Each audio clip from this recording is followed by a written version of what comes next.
Je vous le disais, les dossiers Snowden révèlent que les États-Unis et le Royaume-Uni ont espionné les informations des drones et des jets israéliens. Maxime Pérez fait le point pour nous. Un tremblement de terre pour l'armée israélienne et ses unités de renseignement. Le sein des seins de Tsahal n'est plus impénétrable.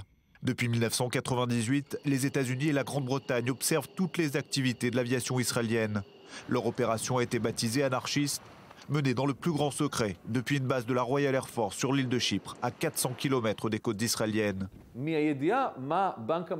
Ils ont pu voir quelles étaient les cibles d'Israël, ses opérations, ses plans au Moyen-Orient. À tel point que les Américains ont écrit dans un document lié à ce programme d'espionnage: pour nous, le piratage de drones est une mission essentielle et notre seule façon de savoir quelles sont les intentions d'Israël. Ces révélations, elles proviennent une nouvelle fois de documents révélés par Edward Snowden, des notes internes, des rapports, mais surtout des photographies et vidéos directement interceptées de drones et d'avions F-16 israéliens.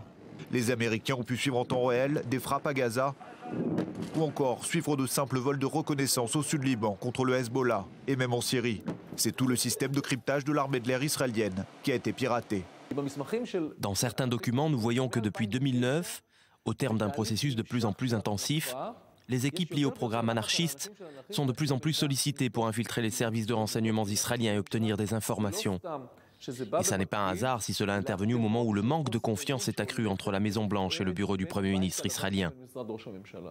Car c'est à cette période que les rapports se tendent avec l'administration Obama autour du programme nucléaire iranien. Israël prône alors un durcissement des sanctions et n'écarte pas un recours à l'option militaire.